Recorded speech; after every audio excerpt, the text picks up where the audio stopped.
The United States has deployed P-8 Poseidon maritime patrol aircraft to Norway, carrying out missions close to Russian territory in the Baltic Sea, according to satellite imagery, flight tracking data, and Norwegian military.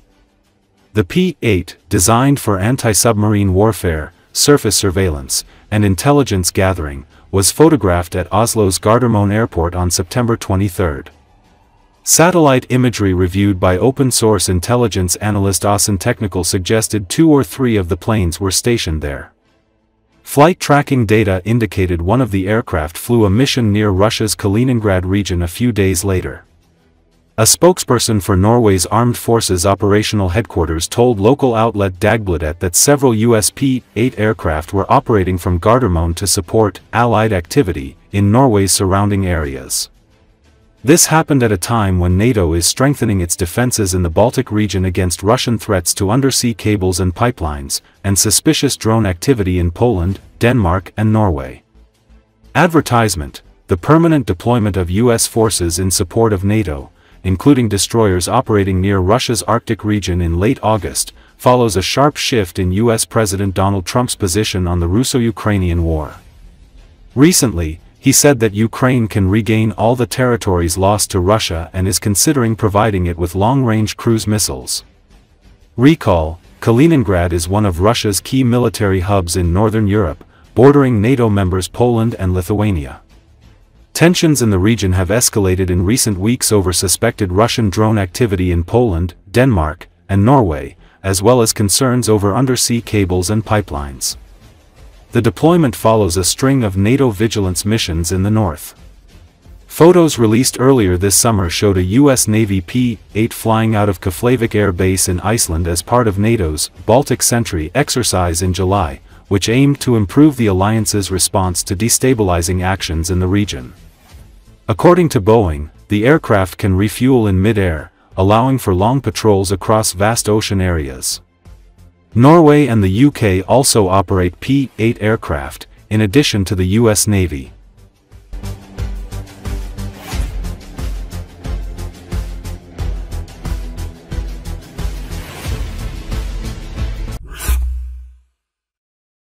UK's Royal Navy has for the first time fired the Naval Strike Missile, NSM, from a British ship during exercise Ager 25 at the Andøya Range in northern Norway amid NATO-Russia tension.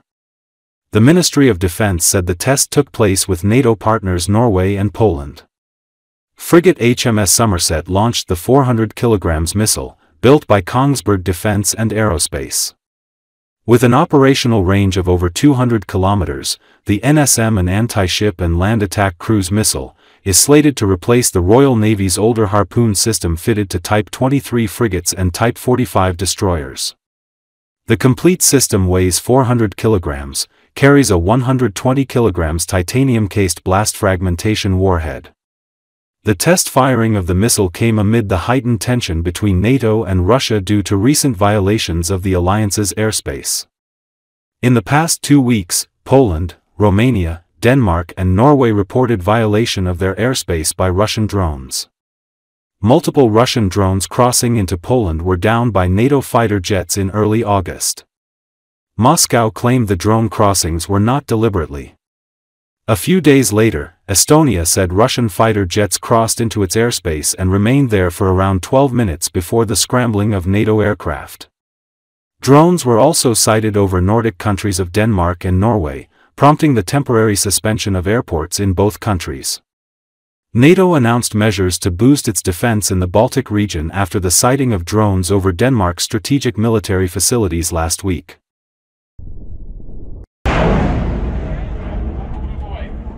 Hold up.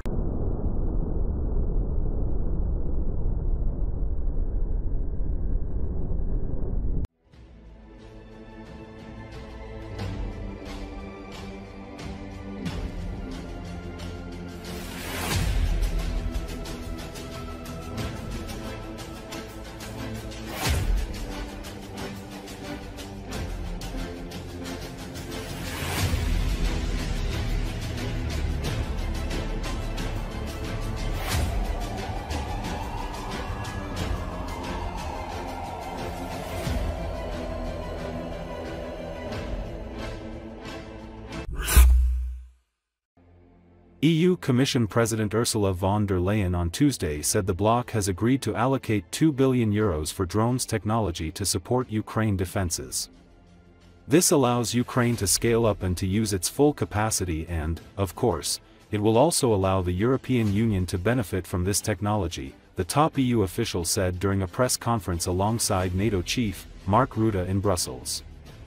According to Associated Press, European defense ministers agreed on Friday to develop a drone wall along their borders with Russia and Ukraine to better detect, track and intercept drones violating Europe's airspace. We need to protect our skies.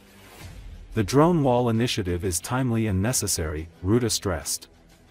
The decision came after a spate of incidents in which Europe's borders and airports were tested by rogue drones, in which Russia has been blamed for some of them but denies that anything was done on purpose or that it played a role. NATO jets scrambled on September 10 to shoot down a number of Russian drones that breached Polish airspace, in an expensive response to a relatively cheap threat. Airports in Denmark were temporarily closed this week after drones were flown nearby.